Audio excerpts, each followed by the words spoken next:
Thank you for tuning in today for the Turtle Optimist podcast. I've always been fascinated by cemeteries.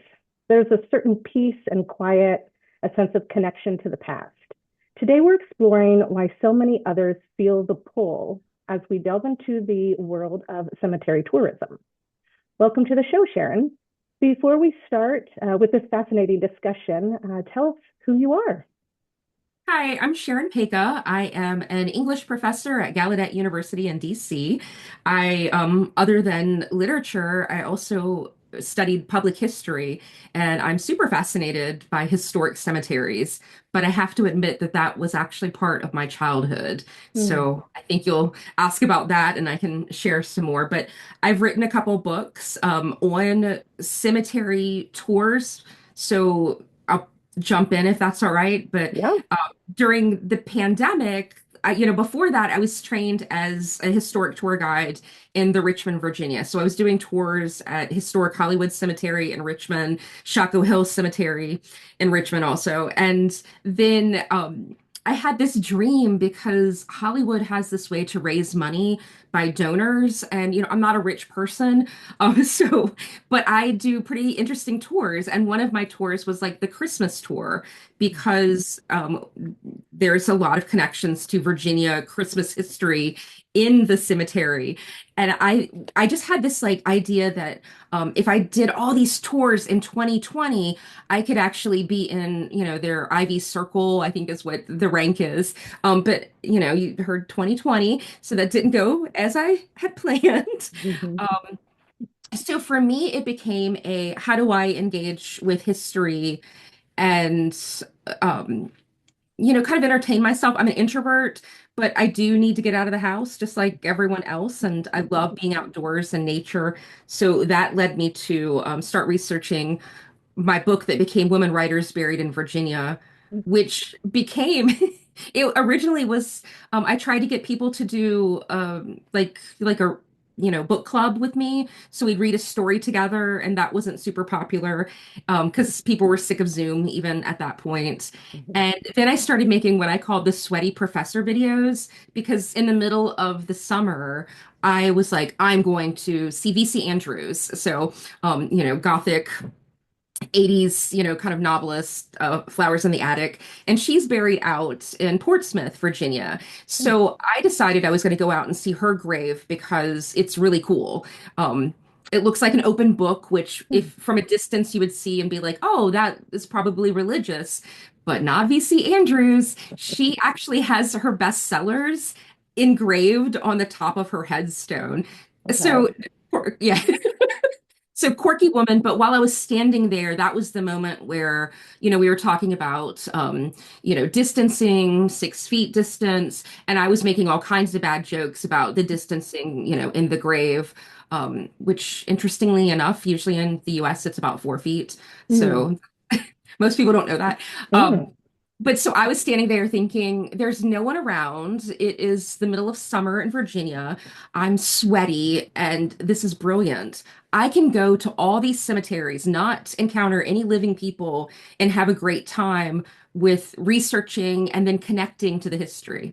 So all that came about, and then I realized, oh, I think I have a book material here because one of my issues, like I collect I'm going to sound so quirky. I collect cemetery brochures and maps, Okay. and that it sounds odd, but like when you go to a large cemetery, it's almost and historically it was, a first public park. But many of the old, large cemeteries, they have famous people buried there, presidents, governors, like who's who in that area, famous writers. So I always go and get the brochure to see who's buried there, just in case I, have missed someone in my own research.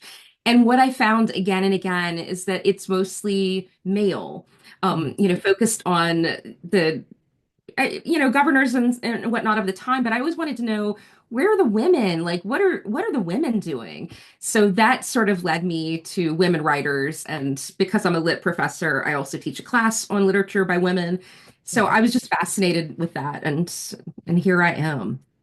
Wow. Well, that's a lot. That's a lot. And I think that I'm an introvert as well. And so I love the idea of being an introvert and also like the pandemic and still like getting out and doing something, I think that that's something that's really important, especially as we think about mental health Yeah. in general.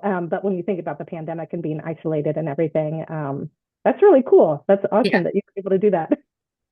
And also, when you say that too, getting outside, I mean, especially there's walking groups that, Hmm. walk those large cemeteries together.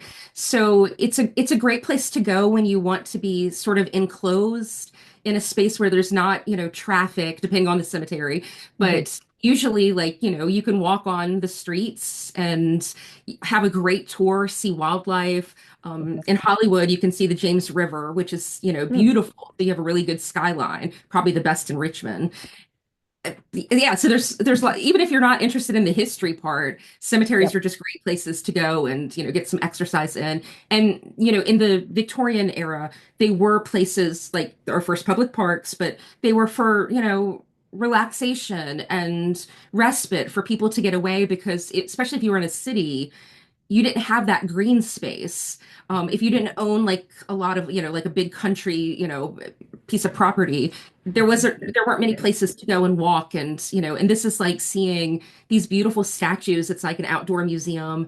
Hmm. Um, and I would say most of them are free to go into a cemetery. I Hmm. think at one point some charged, and of course, if you go on a tour, they will charge you for the history. But there's also so many ways to, if you do want to be alone, there's tours on your phone, like you can do an app tour. Uh, Many of the websites are open for people. QR codes are big in cemeteries Wow. I now. did not So, know. Interesting. So I know you've explained what you did during the pandemic and what did you call it? The sweaty professor? What did you call oh it? yeah, my sweaty professor videos because I sweat. And it was, the sun, it was Yes, hot. I'm yes, like holding the phone and I mean you can Google them and I didn't hide them, but yeah. Awesome. No, that sounds, I'll have to look that up. Um, so for listeners who may not be familiar with cemetery tourism, can you explain what it is and like the history, or do you feel like you already answered that part? well, I can expand a little bit too. Okay. So I think, historically, these were, again, I'm sort of repeating myself, but they were public parks, but it became the popular thing to do. It was, not only if you had someone buried there, you were already there on the weekends, but now with garden cemeteries, so maybe I should back up. Um, in the Victorian era, like around the 1840s, there were more and more garden cemeteries. Before that, you have to think about graveyards. So Mhm. inside of a city, kind of, gated in, small churchyard space. And now we're having these expansive cemeteries where you can go out and walk for, miles, Mhm. depending on the walkway that you choose. And the garden cemetery, one of the brilliant things is that you could take yourself on a different walk like every time you're there Mhm. because it really was set up to have all these like winding paths and for you not to be able to see the whole cemetery but to see these little beautiful kind of areas where this is a gorgeous tree that look at the statue. So people were really excited about it because here's a place to stroll. You Mhm. could, and I did research on Poe, so that was someplace even, before those cemeteries were, he was kind of, looking toward the future, but he was already strolling cemeteries and looking at the grave markers and, Mhm. taking dates there, meeting people. I mean, it's like a garden. It's a little Mhm. bit strange maybe for us today, but Mhm. there were cemeteries that also had, like books that they would, like a pamphlet. So a little bit like the brochure today, which are more, like one pagers. But back then you could, purchase a book and kind of tour the cemetery.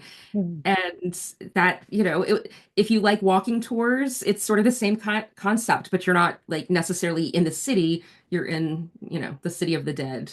Mhm. Mhm. Yes. What inspired you to become interested in the topic of cemeteries? My grandfather was a genealogist. So, growing up, every family vacation with my grandparents, we were always stopping at some like country cemetery to find a specific relative. And for me, I loved it because it usually I got to help my grandfather because I was little. And Hmm. so he would often, give me a little piece of paper with the name on it. And he'd be like, Sweet Pea, go find this. And I would get to run through the cemetery and look for the name. And it was just so fun because I was helping the family. And then when we found the grave, my grandfather used to tell a great story about this person or something Wow. that they did. And it was so cool because you could be introduced to family members and they were there, but you know, Hmm. I'm not sure how to say it. I mean, they're dead, but you still like talking about people bring them to life. Hmm. Yeah. Yeah. And I think, I mean, I believe that not that people don't live to live in vain, and so Mhm. I think that, their legacy should continue. Yeah, And so with your grandfather doing that, it's like their story is still being told and you mhm. remember that time with your grandfather. And so whether you remember the specific stories, it's still that spirit behind it of Right. those individuals still being with us.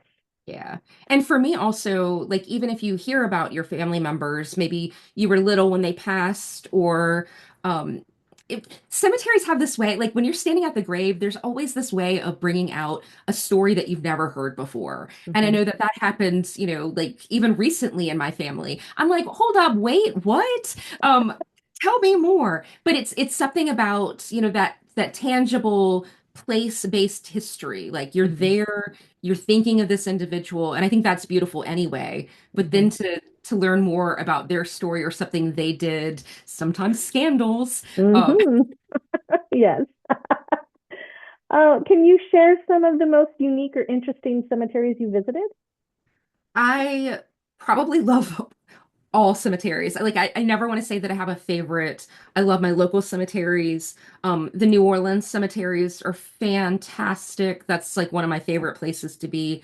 Those are unique because they're above ground. Mhm. And like I remember the first time I think it was like 1996 that I visited for the first time. And it, I had purchased a ticket for a walking tour and it was pouring. I'm not talking about just like a little bit of rain, but it was pouring. And our ticket was like rain or shine. And I was thinking, of course they're going to cancel this because this is like, you know, just a downpour. Nope. And the woman's name, and I still remember because she was like on the Travel Channel. She was Bloody Mary, and Oh, she was like, "Do you mind getting into my car, and I will drive you to the cemetery, and then we'll get out so we won't get as wet." And we were like, "Okay, that's weird." So, but okay. I was younger then. I probably still would do that now just because it was such a fun story. But so I got in her, like she had a small car. I was like sitting in the back seat, and there was like a shovel on the ground because she was a practicing voodooist, which I didn't know. I oh mean, I my think it was gosh. a voodoo and cemetery tour, but so there was that. There was some coins. There's like a little chunk of hair. I think most people that's what they think of with cemetery tours, and I probably should have said that, but that's probably the wildest tour that I had. Also we get out of the car, it's still pouring. We're standing in the cemetery. I have on boots, but I promise you that the water was like over. I mean, it was just because it was flooding. I mean, that's Mhm. right there, like sea level. And she's talking about how the cemeteries in New Orleans, basically, you put them in, like a mausoleum, and so like a little house, and then the body over time, they don't do a great deal of embalming, but those you can imagine are like ovens Mhm. in New Orleans. Um, Mhm. I've just gone to a whole different level of this this That's podcast. okay. Bring it But on. then, but with New Orleans, also they reuse. I mean, that's very much like a Oh, European model, is that you reuse that space. So within, 50, 100 years, you open that up, there's ashes. oh And wow. those ashes don't just stay because when you have water, streaming down. It gets into the mausoleum most likely because these buildings are old. And so she was explaining how we're standing with the ashes of the dead all around us on Earth. And I was just thinking, I'm taking some people back to the hotel. So that was probably the wackiest. But I do, but then you can also go to places that are incredibly, just beautiful and benign to visit presidents. Um, for me, like women writers, like it was a big deal to see VC Andrews, which I mentioned. Um, I also think about Anne Spencer, who is in Lynchburg, Virginia. She is a Black poet that she pretty much like she and her husband set up the NAACP. And I just, like it's because she's a Virginia writer. So I just Hmm. felt so kind of connected. And, you know, you don't get those field trips to the cemetery. I mean, she does have a house, like a house museum in Lynchburg, but I'm from the eastern part, like east of Richmond.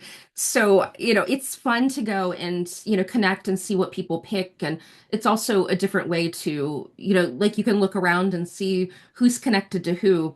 One last story, like, because I know you're asking about favorites, but Hollywood Cemetery is, a place that I've given tours. And one of my favorite moments was realizing that there were two women writers that were sort of diagonal from each other. So when it was, like I'd walked past, that the graves many times, but I didn't know who was buried where. And when I was finding this one writer, I was like, oh my gosh, I just walked in a huge circle to get here, but I could have cut through. And these women were good friends in life. They worked together, they wrote together. And I thought that was really cool, like thinking Hmm. about, oh, you could be buried with, your friends. Hmm. Here's my family. There's, like another family. We hung out in life. Why Yeah. not buried near each other? So, Yeah. That's beautiful. I love that. What are some of the ethical considerations to keep in mind when visiting cemeteries? so the big one I think is that they are, places of memory and these are real people. So I bristle whenever I see like, photography done in a way that is really sort of sensationalizing, the grave markers. When you see a cemetery picture on social media, oftentimes, it's darkened, it's, tinted. Don't do that. They're already gorgeous the way they are. You don't need to add to that. Um, Mhm. I'm an old school like goth girl, but I still like I follow rules, man. Like, don't do that because you're giving us a Right. bad rap. But also the thing that I learned when I started teaching students about cemeteries is that I focused on what not to do. And then when they got there, they didn't think they could walk on the grass. They were like, oh, my mom said or my grandmother said, don't walk. Well, there weren't, cobblestones, the beginning of this cemetery. These were added over time. Streets were added over time. So I usually have to tell people it's okay. It's okay to peep in a mausoleum. That seems weird to, like put your face up and look, but there's stained glass, like Tiffany glass in these mausoleums. They're there for, to be seen Hmm. by the living. Hmm. So definitely do that, but also be respectful because it is especially if an active cemetery, somebody's, having a funeral, in that moment, emotions are always high. So when you're doing tours, you kind of, you're aware of, usually the cemetery management will tell you that if it's an active cemetery, don't go this route because there's going to be a funeral at a specific time. But there's also times that you could come, you could be bringing a group and stumble upon someone who's clearly mourning, Hmm. missing, their loved one. Give them space, but Hmm. if it's me, I also find that people love talking about their loved ones. So I usually ask, like, are you comfortable telling me a story about this person? This would be super great to know them. Hmm. I've also been fortunate to have people on my tours, and as I walk past a grave, someone will mention, that's my great grandmother. Whoa, okay, now we're going to stop this tour and you're going to tell us about your great grandmother. Yeah. And then that gets to add to it. And I think that that is just, these are amazing places with many, many stories, but they are filled with some heated emotions, Hmm.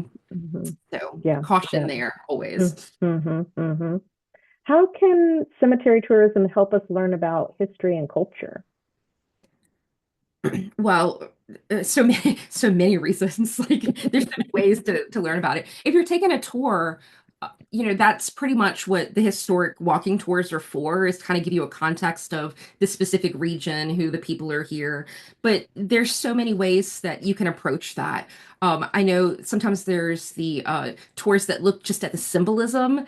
because there are times when people are like, what is that? What does that mean? And I forget, oh, like, oh yeah, that's not, um, it doesn't mean this, it means something else. And I forget to explain some of those things too. So it's great to have a tour focused on the actual markers. It's also, I like to point out the maker's marks, Mhm. which this is by, the artist who created the statue. At a certain point in time, they actually did have their name on, Mm, just like you would, any art piece. That mm, sort of, went out of fashion later on. But it also was a great marketing tool because many of these, grave marker sculptors were also doing other jobs. They, many, many other things. So that was a nice way to advertise. But I find it fun because we have J.W. Davies was a sculptor here in the Richmond area. And I remember when my husband and I went out for our wedding, we were in Orange, Virginia, and we ended up going to see the Madison's grave. So in their Dolly Madison, here's the like her tiny little maker's mark is J.W. Davies, and I'm all nerding out about that. Whereas inside the museum, people were really excited about like her tiny little wedding band. So you can see like a little bit different, a little bit mhm. different. Definitely. Yeah, that's funny. Are there any misconceptions about cemetery tourism that you'd like to address?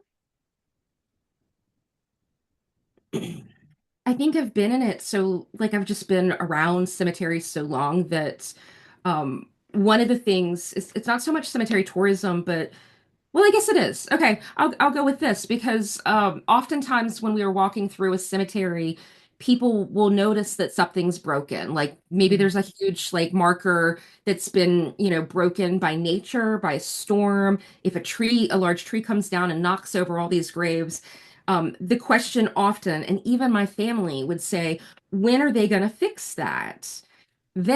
Who's they? mhm, Most people believe that it's the government or the state or even the cemetery who's responsible for that. And it's not. The markers are owned by the families.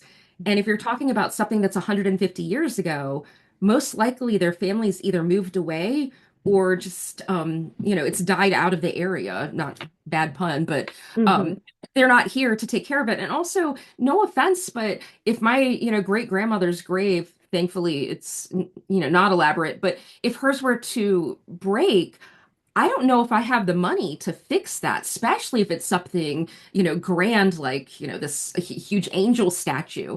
So that is where cemetery tourism often comes in, is most likely they're done by the Friends of the Cemetery organization. So, for example, in Hollywood Cemetery, they have the management there. You can still be buried there. That's my forever home. That's where my husband and I will be buried. But there's also Friends of Hollywood Cemetery, and they're the ones who do the fundraising. They're mm, the ones who repair the grave markers, fix things in the cemetery or make, better seating for people to come and visit. So there's mm, kind of two sides of that. And so cemetery tourism isn't just about going and looking at things for yourself, but the money that you pay is not only for the the tour guide to do research, but also for the cemetery to sort of give back. And how do we keep this? We know that they're not going to be forever. No one tries to trick. I mean, you're talking about artwork that's outside. It's just mhm. not going to continue forever, but we want it to last as long as possible so that others can enjoy like what we get to see. Yeah, yeah, yeah. Thank you for that. You had mentioned earlier about sometimes there's QR codes for cemetery tours. And so I'm just wondering how technology has impacted this space. Yeah. Well, we move with technology. Basically, like I love a good paper tour, like a brochure. I love a book. I like things in my hand, but you're not always in a place where you have the book right beside you. So it's great to have your phone because now there are so many accessible tours that the cemeteries will set up. There's tours by tour companies that you can pay for and kind of walk along with the people. The QR codes are fun because people are, there's different companies that you can purchase a QR code of your loved one and then have a whole website just to that person that you could learn about. And Hmm. And that's just like I find sometimes cemeteries are hard for me to get a good like walk in because I'm always like, hold on, let me stop, let me look at this, let me.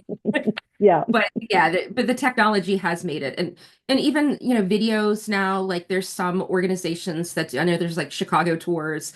I've taken several of their cemetery tours on Zoom on video because I can't physically get there. So that's one of the cool things about technology is that if you're not able to be there, you can still participate. You can still see like a tour. Also helps with the weather. So Right. like that New Orleans story. It might have been nice to be a nice sunny day where you get to maneuver the cemetery, but at home in a comfortable chair. Right. Yeah. Yeah. Do you have any favorite books, documentaries, or websites related to cemetery tourism that you'd like to share? Yes, I'm a huge fangirl of Lauren Rhodes, and she has Cemetery Travel, this Hmm. like website. So that is a lot of fun. She has 199 cemeteries to see before you die. She also has a new book out, but I haven't gotten to the 199, so I'm still working on that. Others, so again, this is Lauren Rhodes. She also had a collection out, Death's Garden Revisited. This Hmm. is like so 199 gives you kind of overview of these amazing cemeteries in the world. This is people's relationship. Death Garden is somebody's relationship with the cemetery. So I have Hmm. a piece in there about visiting a particular grave, and then there's just some where people have like really interesting connections to certain places. I recently found, like last year, this is Kurt Dion, I think, Presidential Grave Hunters. Hmm. And this guy basically, since he was like 9 years old, has been going to the graves of the presidents. And I Wow. think that's just super cool. And I will say selfish, self-promotion. The Souls Close to Edgar Allan Poe, Graves of His Family, Friends, and Foes. This was my most recent book that came out, and it was about um, going to visit not just Poe, but the people that knew Poe best. Because I realized even when you go to a museum, you know a little bit about their name, but you don't know their age, you don't know who they are. Like, so this was my opportunity to basically do like a deep dive in research to find out who these people are, how they influenced Poe, but also who they were as their own people. So I had a lot of fun with that. And then, I already talked about women writers buried in Virginia. That was a lot of great fun. And even on the back, it has VC Andrews, really cool Hmm. marker with all of her award-winning books or her top publications. So those, but I think also the history press in general has Mhm. great books. So that's a good the Arcadia Publishing for the US. If you look, you can look at any state, specific city, and many people have written books about that area. I have one that's coming out this year. It's Haunted Cemeteries in Virginia. And if people know me, like I love spooky stories, but I'm not someone that's gonna like sit and wait for the ghost to show up. But what I did was basically chase the trail of all these like urban legends and Hmm. ghost lore. And it was just a fun way to give myself a tour to go around the state and see things that I hadn't seen and also, from a different perspective. So Yep. don't discount the haunted books because they are history press. So you'll still Yeah. get a good amount of history. Yeah. Well, thank you for that. I'll definitely be getting that when that comes out. That sounds great. The last question I have is, what does the future of cemetery tourism look like to you? That's a great question. And it's all, kind of a guesswork here. But what I'm seeing is more accessibility in cemeteries. There's, like you can take a little golf court around the cemetery. So there's transportation options. There's more online activities. There's even, not like tourism, you think about like some sort of movement, like going together, but there's many cemeteries, like in Congressional Cemetery in Washington, D.C. They have a big movie night. They do, they have a death doula Mhm. who, kind of goes through the process of what does it mean, like to be at end of life and to have a loved one at end of life. But they have book clubs. They also have lectures. So they are not. I mean, we're kind of going back to the Victorian time. Like they were set up for the living to come to. And I feel like we're, America in some ways, we've kind of been in denial. We don't go to funerals, we don't go to cemeteries. But now we're sort of going back to that, like looping back around. And this is what they were intended for. People Yeah. want to know what it's like to age. Hmm. And now there's more lectures connected to that. Hmm. And I think that's a great thing, just the more information, the better. Yeah, I agree. Well, thank you so much for being with us today. As we've heard today, cemeteries are more than just final resting places, they're living histories. So we encourage you to explore the cemeteries in your own community with a profound appreciation of their significance. Thank you for joining.